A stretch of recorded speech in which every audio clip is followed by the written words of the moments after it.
Tu rentres du boulot, KO de ta journée. Ta seconde journée t'attend. Faire les devoirs avec les gosses, préparer le repas du soir, gérer le bain, les disputes, les ranges tes chaussures et tes affaires et autres détails du quotidien.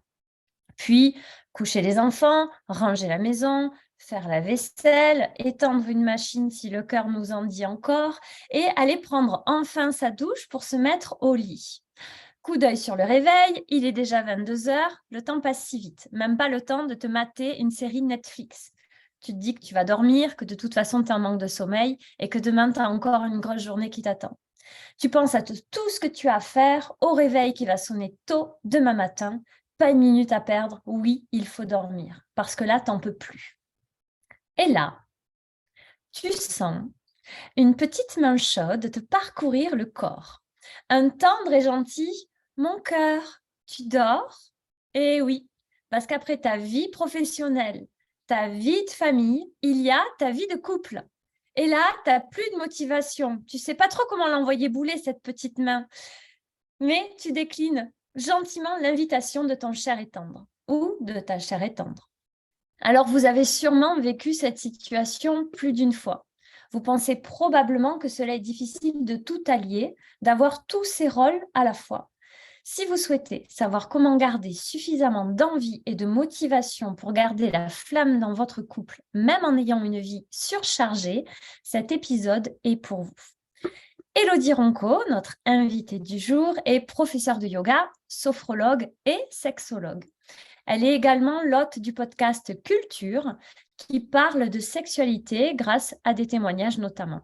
Élodie va nous expliquer à quel point avoir une vie de couple épanouie permet de se sentir bien, permet de se sentir mieux. Élodie, bienvenue dans le podcast Je n'ai pas le temps. Je te remercie d'avoir répondu positivement à ma demande, d'avoir accepté cette thématique de avoir le temps et de sexualité. Eh bien, je suis ravie de te recevoir et je te laisse te présenter. Salut, merci en tout cas de m'avoir invitée. Je suis vraiment ravie d'être là avec toi. Moi, je m'appelle Élodie aussi. Je suis, Original. tu le disais, voilà, c'est ça, c'est le clan des Élodie. Je suis donc prof de yoga, sophrologue spécialisée en sexualité et je termine mon cursus pour être effectivement sexologue, sexothérapeute. C'est déjà un domaine dans lequel j'exerce pas mal parce qu'on a toujours, à partir du moment où on rentre dans la sexo, la cousine, le copain de la copine qui a toujours une petite question. Enfin voilà, donc dès qu'on trouve un petit peu un catalyseur pour répondre à nos questions là-dessus, vous pouvez être sûr que ça vient à vous. Donc voilà. C'est vraiment quelque chose qui me passionne parce qu'on ne se rend pas compte à quel point la sexualité a un rôle hyper important dans notre vie. Alors, bien entendu qu'on peut vivre sans sexualité, des personnes qui n'ont pas du tout de libido, pas du tout d'envie, et ce n'est pas un problème, mais comme ça régit nos hormones, ça régit notre humeur, ça régit aussi le lien qu'on entretient. Si on est en couple avec un ou une partenaire, la sexualité va vraiment resserrer le lien, l'intimité en fait, en règle générale. Donc c'est effectivement important de pouvoir prendre le temps, même si je n'ai pas le temps, là d'en trouver. Super, merci. Donc, on va démarrer avec un petit portrait chinois parce que j'aime bien ça. Si tu étais une posture de yoga, on va commencer par simple. Qu'est-ce que ça serait? La posture de l'enfant. C'est tout simple. Quelle raison? Vraiment, je l'aime trop. Il y a une raison particulière pour Je sais ça? pas, j'adore déjà, elle me détend vachement. Tu vois, j'ai souvent mal au dos, puis c'est une posture qui me fait vraiment du bien. Et je trouve qu'on est dans un monde qui est hyper connecté, on est toujours happé dans quelque chose. En plus, tu vois, comme nous, quand on est chef d'entreprise, mère de famille, tu es toujours à l'extérieur. Et là, cette posture, elle me fait être à l'intérieur. Et j'adore cette sensation. Si tu devais être un de tes plusieurs métiers, ça serait lequel? Sexologue, je pense. Si tu étais une position, Une position du Kama Sutra, par exemple, par exemple, bien sûr. c'était autre chose. Parce que moi, on Non, est non, dans la c'est bien. sexo, donc je pars On dans est dans la sexo. Oui, oui, oui, oui. une position.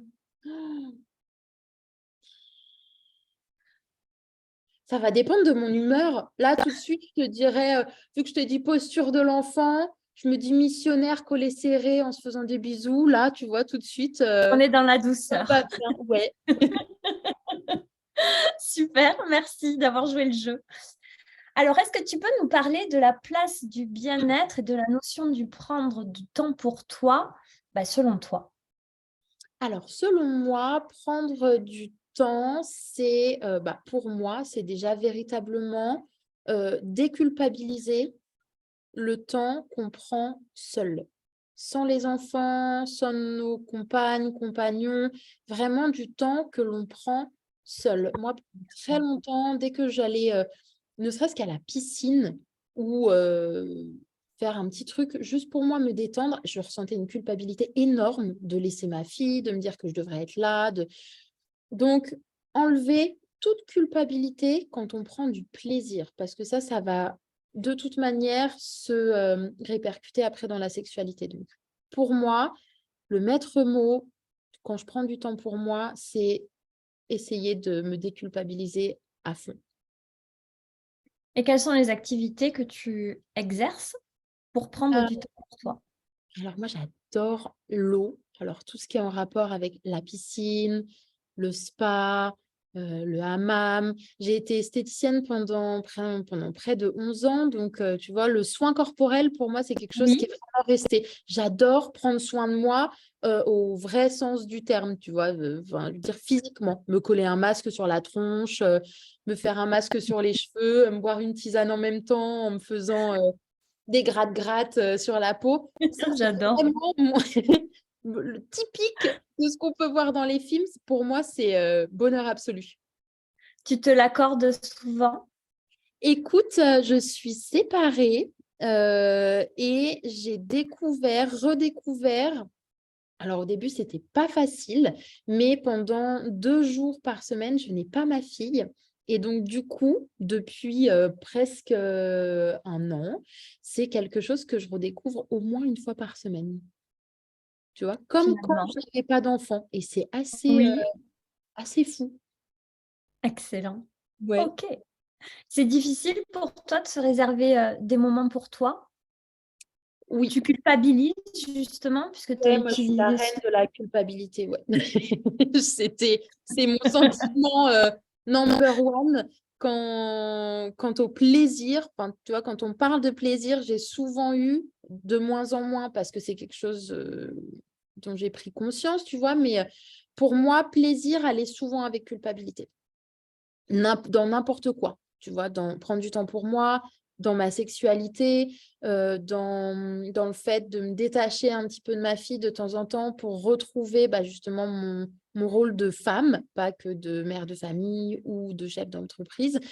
Il y avait toujours cette culpabilité qui suivait. Je te dis pas que c'est terminé, parfois c'est encore le cas, mais tu vois, au moins je mets un doigt dessus et je me dis: «Non, j'ai le droit de prendre ce temps-là». Est-ce que tu arrives à te prioriser? Et si oui, qu'est-ce que tu as mis en place pour te prioriser? Me prioriser moi. Oui. Hem, Savoir dire non. C'était Mmh. un grand truc et tu vois, c'est un peu je suis pas une fan des bonnes résolutions, donc je n'ai pris aucune bonne résolution, mais j'ai posé une intention, alors ça, c'est très prof de yoga, mais j'ai posé une intention sur mon année de tenir mes engagements. Parce que, à trop vouloir faire plaisir à tout le monde, je prenais des engagements à droite, à gauche, je disais oui pour ci, oui pour ça, pour un coup de main, pour un massage, et en fin de compte, je m'épuisais. Donc là, j'ai appris à me prioriser en me disant: «Bah non, ça, je vais pas avoir le temps, ça, j'ai pas très envie, je suis fatiguée» ou «Ça, j'ai pas très envie tout court». Heu, Ça a rien à voir avec toi, juste, voilà. Je préfère, maintenant prendre moins d'engagements et plus de temps pour moi et du coup, plus de temps de qualité quand je le passe vraiment avec les personnes. Est-ce que tu as des non négociables? Des non négociables. Écoute, là, j'ai rien qui me vient, ne serait-ce que maintenant, en plus en étant séparée et en ayant du coup pas ma fille pendant 2 jours par semaine, j'essaye vraiment que la semaine, quand je suis avec elle, c'est pour elle. Mhm. Tu vois. Donc, c'est non négociable si on me propose de partir une semaine alors que je dois être avec ma fille. Je pense que ça devient quelque chose de non négociable. C'est un peu bizarre D'accord. parce que je te dis, j'arrive à prendre du temps pour moi et tout, mais j'ai vraiment trouvé mon équilibre entre le moment avec elle et le fait d'avoir cette bulle de liberté 2 jours par semaine. Je ressens moins le besoin, tu vois, à côté de... Quand je suis avec elle, je suis à 100% avec elle. Et ça, c'est chouette. D'accord, merci. Qu'est-ce qui change pour toi? Qu'est-ce qui change en toi quand tu arrives vraiment à prendre cet espace-temps pour toi? Tout. T'as Dis-nous tout alors. fait tout parce que ta fatigue mentale, c'est quand même, différent. Euh, Quand tu prends du temps pour toi, tu te rends compte que ça te fait un bien fou, quoi. Quand tu manges à l'heure que tu as envie de manger, quand tu prends un moment pour te faire un masque, ouais, ça change tout, ça change mon humeur, ça change ma perception de moi-même, ma fatigue, ça engendre vraiment beaucoup, beaucoup de choses. J'ai l'impression maintenant, quand je prends plus ce temps pour moi, qu'à un moment donné, j'arrive au bout du bout du bout, et puis tu sais que ça va craquer, et je me dis non, faut pas que ça craque. Et ce temps pour moi, ça ressoude un petit peu, ça renforce un peu la corde. J'ai l'impression, tu vois, que ça me laisse du temps pour... ça recule le moment où tu vas être épuisé. Oui, ouais, je comprends. Et du coup, quelle est la place de la relation de couple dans ce temps pour soi? Eh bien, je pense qu'elle est primordiale parce que si tu prends... en priorité, je pense que tu as toi. euh, à- il faut prendre soin de toi et que si tu prends soin de toi, j'ai un peu cette image, tu sais, d'une coupe que tu remplis. Plus tu prendras Mhm. soin de toi, plus tu te donneras de l'amour, plus ta coupe sera remplie, puis tu peux redonner que quand ça déborde. Parce que si tu donnes sur une coupe à moitié pleine ou vide, peu importe, on va pas rentrer dans le débat de si tu vois le verre à moitié vide ou plein, mais en fait, c'est là où tu vas t'épuiser. Donc, pour moi, c'est primordial de d'abord se donner à soi pour ensuite redonner. Et donc, ça vaut aussi dans le couple. Plus tu prendras du temps pour toi, plus tu seras capable de donner à ton partenaire, en fait. Parce que tu vois, là, par exemple, comme tu disais dans ta petite présentation, tu as eu ta journée, tu es épuisé, tu as eu tes enfants, tu as fait manger le bain, tu as géré les disputes, tu as étendu une machine, tu t'es enfin couché. Et là, on te glisse la main et vu que tu n'as pas eu de temps pour toi, tu n'as pas cette énergie pour redonner. Je m'excuse, mais je vais te demander de répéter cette dernière phrase parce qu'elle a coupé. Pas de souci. Du coup, où est-ce que j'en étais? Je disais que Prendre ce temps pour toi, ça se répercute sur le couple. ouais, ça se répercute complètement sur le couple parce que c'est ce que je te disais. Comme tu disais dans ta petite présentation, tu as eu ta journée de ouf, tu as fait à manger, tu as fait le ménage, t'as rangé ta maison, tu as douché les enfants, tu as géré les disputes, tu vas te coucher et tu as une main qui vient se poser. Non, là, non, c'est pas le moment. Parce que tu n'es pas rempli. Donc, tu vois, alors, que ce soit la femme ou l'homme, peu importe, ou si vous êtes un couple de 2 femmes, peu importe, mais qu'on laisse l'espace à l'autre un instant de se recharger. Tu vois, si par exemple, dans toute cette folie-là, l'autre te propose, écoute, va prendre une douche, prends 5 minutes pour toi, je vais gérer les enfants, je vais faire la vaisselle, pose-toi 2 secondes. Quand la petite main, elle arrive, tu t'es rechargé et puis tu as plus de chances que ça. Pas forcément, mais tu as plus de chances d'avoir envie et d'être motivé à faire un câlin ou, tu vois, d'être excité à faire ce câlin que si tu n'as pas arrêté 5 minutes, quoi. Mhm. Et comment réussir à prendre du temps pour son couple dans un quotidien, justement, comme tu l'as bien dit, qui est ultra actif, avec une vie à 100 à l'heure. Et quand on va au lit, on n'a qu'une envie, c'est se coucher. Comment est-ce qu'on peut arriver à prendre du temps pour son couple sans que ça prenne aussi, parce que, alors je vais plus loin dans ma question, c'est déjà qu'on n'a pas beaucoup de temps. Il y a du coup se pèse dans la balance le temps pour moi ou le temps pour mon couple. Comment réussir à équilibrer les deux? Ça fait 2 questions en une, mais je te laisse avec ça. Merci. Donc, je pense que, un peu comme en yoga, c'est une question d'équilibre. Déjà, oui, il faut prendre du temps pour soi, mais le couple, c'est comme une amitié, c'est comme un petit jardin, ça s'entretient. Donc, en fait, si tu as envie que ça continue à fleurir, si tu as envie que ça continue à pousser, à évoluer, à faire d'autres graines et à continuer à être joli, il faut un petit peu d'entretien. Et ça va dans les 2 sens. Donc, c'est déjà faire attention au quotidien aux mots que tu emploies. Même si ça fait 15 ans qu'on est ensemble, prendre le temps de se faire un bisou quand on va se quitter, prendre le temps de se faire un bisou quand on se retrouve, juste poser la question de comment s'est passée ta journée et d'écouter véritablement la réponse, même si ça dure 3 minutes. Je suis bien consciente qu'on ne peut pas partir dans des discussions de 30 minutes avec les gamins qui courent partout, mais apporter de l'attention à l'autre comme on voudrait en avoir, puisque c'est aussi ce manque d'attention qui n'est pas nécessairement consciente parce qu'on est lancé à 10 000 à l'heure dans notre journée, mais c'est ça qui petit à petit aussi effrite une relation de couple, c'est cette attention mutuelle.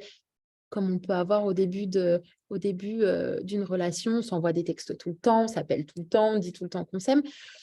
Certes, la passion à un moment n'est plus là, mais du coup, c'est les petites attentions qui prennent le relais. Donc ça, pas qu'au niveau sexuel, au niveau sentimental, mais pour la plupart des couples, plus vous avez cette sensation d'être aimé et considéré, plus vous aurez envie d'avoir du sexe avec la personne avec qui vous vivez.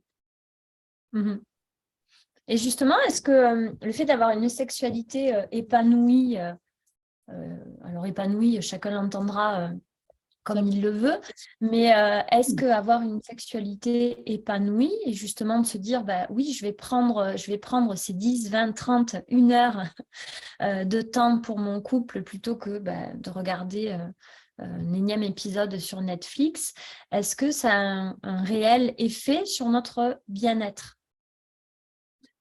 Oui, je pense, si vous avez réellement envie que ça aille dans votre couple, je pense que c'est important de se dire à un moment donné, je prends ce temps pour l'autre personne. Je prends ce temps pour nous. Effectivement, l'épisode de Netflix, il sera là demain, il sera là après-demain, il sera là après-après-demain.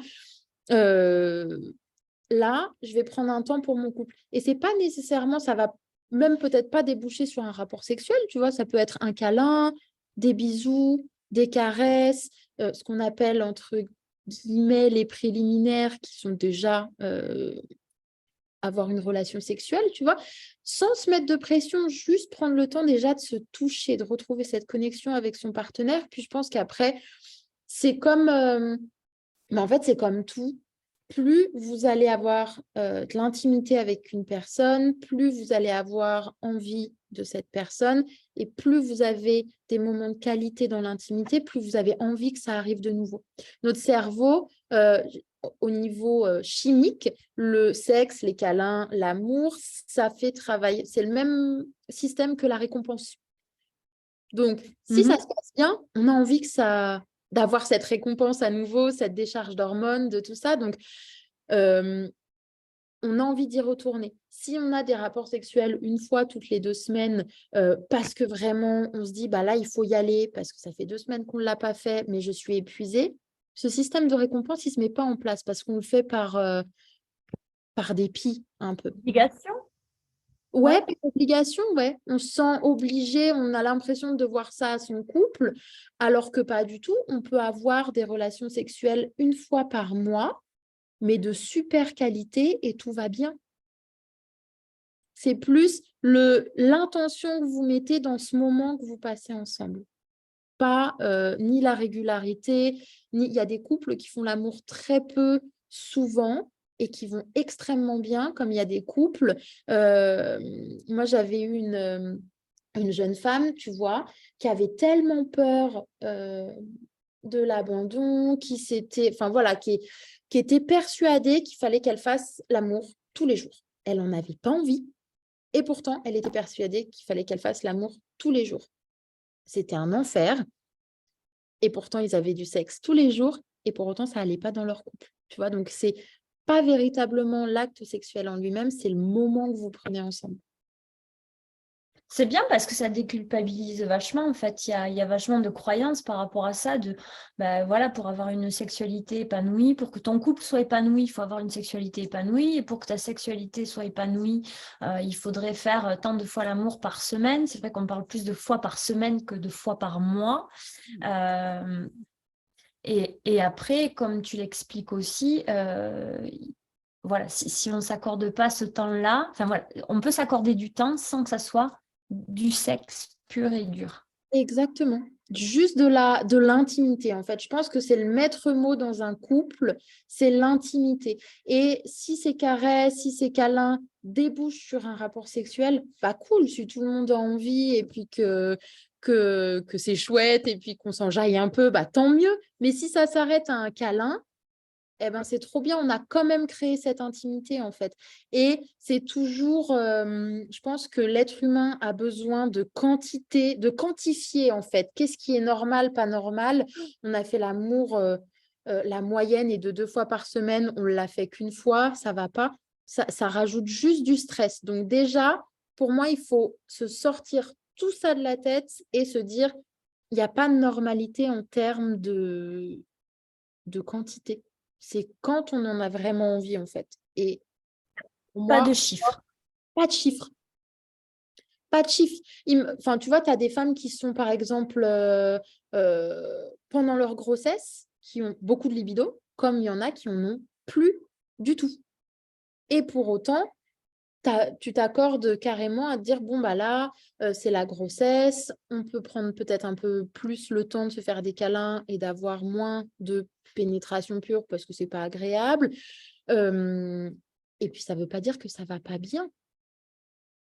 Tu vois, on accepte le fait que ce soit un moment de la vie, mais en fait, la libido, c'est exactement la même chose. C'est fluctuant. On ne peut pas avoir envie de quelqu'un 2 fois par semaine toute sa vie. C'est complètement fou. C'est comme si on dirait 2 fois par semaine, il faut que tu aies envie de fraises. Oui, mais c'est le mois de janvier, il fait pas beau, c'est pas grave. 2 fois par semaine, il faut que tu aies envie de fraises. D'accord. Moi, j'ai plus envie de manger des fraises quand c'est l'été et que. Non, non. Toute l'année, il faut que 2 fois par semaine, tu aies envie de fraises.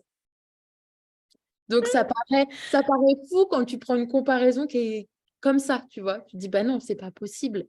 Des fois, tu es fatigué, des fois, tu es triste, des fois, quand tu es une femme, bah, tu es soumis à des cycles hormonaux un peu plus forts et des fois, tu n'as pas du tout envie. Enfin, voilà, quoi, c'est impossible d'être régulier. Là, c'est la qualité avant tout, pas la quantité. Génial. Et alors, du coup, qu'est-ce que tu répondrais à quelqu'un qui te dit qu'il préfère dormir plutôt que faire un câlin à son conjoint? Eh ben, je pense que Alors, j'ai changé ma question parce qu'à la base, c'était quelqu'un qui veut faire l'amour à son conjoint. Mais comme tu as bien expliqué que l'intimité était finalement ce qui était le plus important, du coup, je rectifie en disant faire un câlin. ben, je pense que c'est là où c'est aussi un peu compliqué, où respecter ton besoin, c'est la priorité. Si vraiment tu es explosé et que tu as besoin de dormir, enfin, dormir, c'est un besoin qui est vital. Je veux dire, si tu ne dors pas, à un moment donné, tu vas pas bien.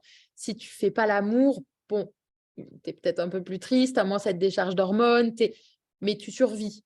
Donc, pose la question de peut-être j'ai envie de vivre, je vais dormir. Il y a un moment donné, je pense qu'il faut aussi permettre à l'autre de rentrer dans son intimité. Je veux dire, j'entends sur un couple qui va bien, qui n'a pas de problème, quelqu'un qui est plus amoureux de son conjoint et qui, tu vois, qui est dans une période, c'est complètement différent. Là, on prend l'idée d'un couple qui s'aime, qui va bien, où il y a juste le quotidien et la fatigue qui rentrent en jeu. Et ben, c'est aussi un effort que de prendre ce temps. Tu vois, on en revient à ce petit jardin que tu cultives, où il y a un moment donné, peut-être pas ce soir-là parce que vraiment tu es épuisé, mais dire à l'autre, je vois bien que tu as besoin, là je suis explosée, mais je te promets qu'on prendra un petit moment demain matin ou dans l'après-midi. Et quand on est en couple et qu'on a une vie hyper active, se programmer des moments, ça peut être chouette. Et ça peut mettre un petit peu d'excitation, tu vois, où tu sais que le lundi à 15h, tu dois te faire toute jolie ou tout beau parce que tu as rendez-vous avec ta moitié pour un petit moment câlin. Ça peut être super excitant aussi. Donc, parfois, il faut juste… Oui, l'inclure dans son quotidien plutôt que d'attendre sa fin de journée. Enfin, oui, sa fin de journée. Oui, l'inclure dans ton quotidien. Mais ça, c'est pareil, en fait. C'est un schéma qu'on a. La religion chrétienne pèse énormément sur la sexualité. Nous, la religion chrétienne, parce que c'est ce qui régit un petit peu toute l'Europe. Et tu vois, même très inconsciemment, on est toujours dirigé par ça. Tu as du sexe le soir, dans un lit, avec ton conjoint. Enfin, tu vois, c'est très inconscient, mais c'est très… ça reste dans un carcan. Ça peut être hyper bien vécu et tout le tralala, mais c'est pas grave si tu le fais sur la table de la cuisine à 12h45 parce que les enfants sont pas là et que tu as 15 minutes.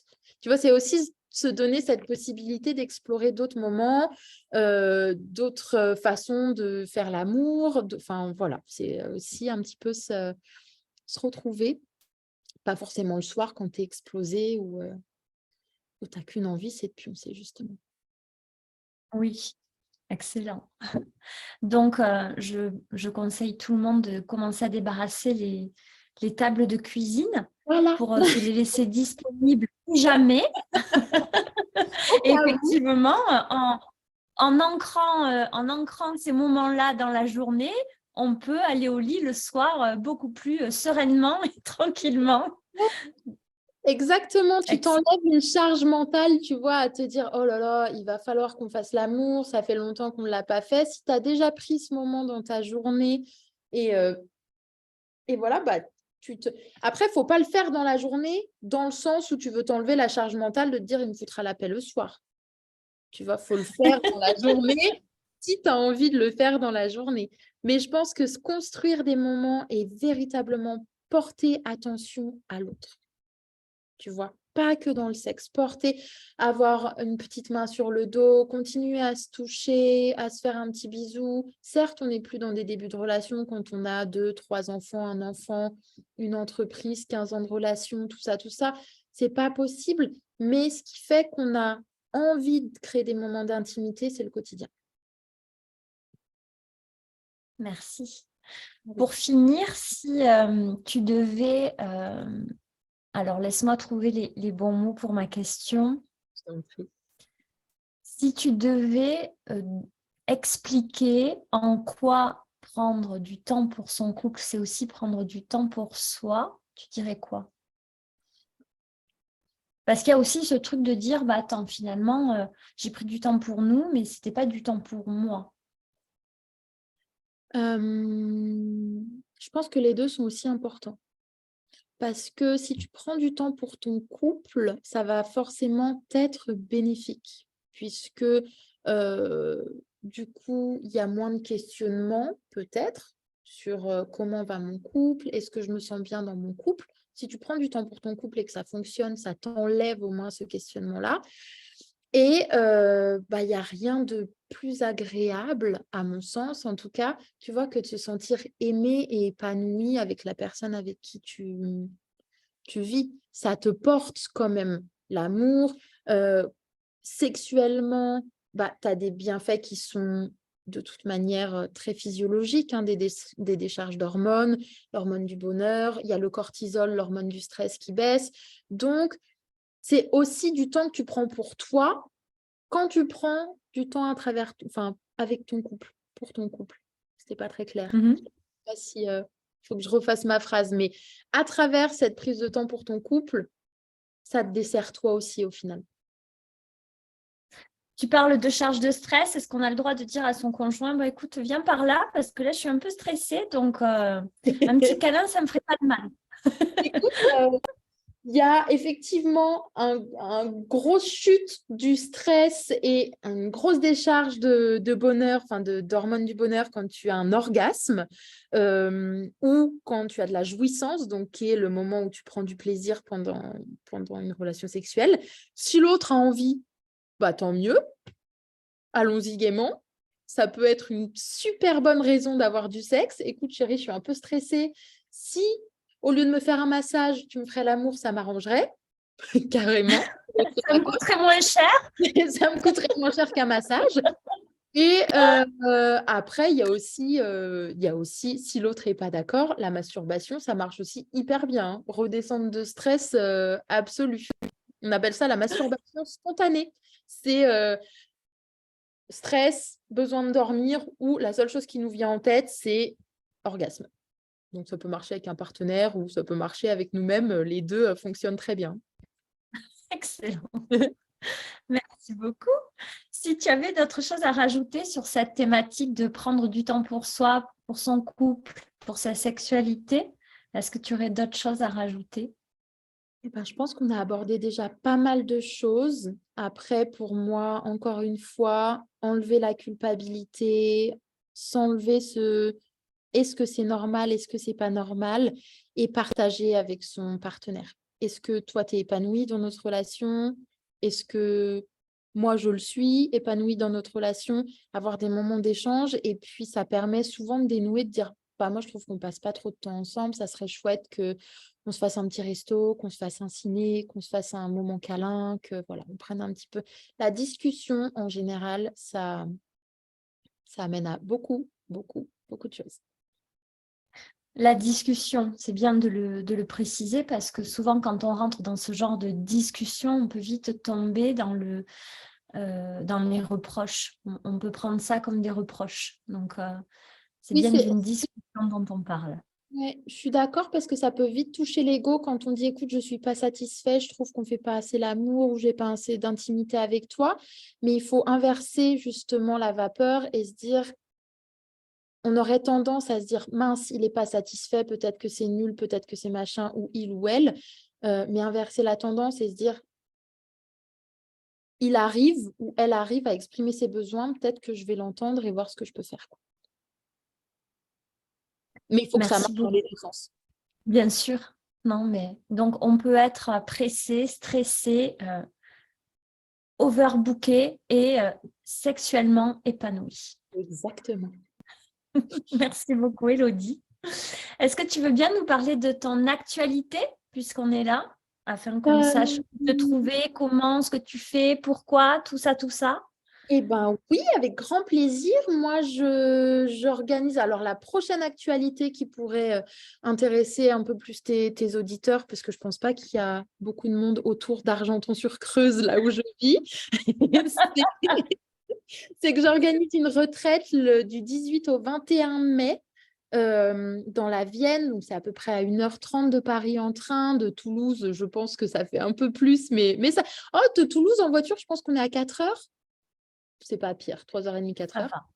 va. Donc, une retraite sur la puissance, justement, pour retrouver et reconnecter à sa puissance intérieure. C'est une retraite qui est réservée aux femmes, justement, pour qu'on puisse aussi partager sur notre sexualité, sur nos désirs. Et voilà. Et donc, ça, c'est dans la Vienne à l'Angle sur l'Anglin du 18 au 21 mai 2023. Donc, je mettrai toutes ces infos dans le descriptif de l'épisode. On peut également te retrouver donc sur le podcast Culture. Oui, avec un petit apostrophe, un petit Q et ture derrière. Et donc, la première saison est terminée et est en ligne, donc écoutable sur toutes les plateformes d'écoute. Et la deuxième saison est en train d'être mise en boîte et donc disponible à partir de la Saint-Valentin. Trop bien. Merci beaucoup. Eh bien, écoute, je te remercie beaucoup pour tout ce que tu nous as apporté comme réponse, comme déculpabilisation aussi beaucoup. Je retiens ce mot intimité avant sexualité. Donc, merci pour ça. Et je te dis à très vite. Merci beaucoup. Merci à toi. À bientôt.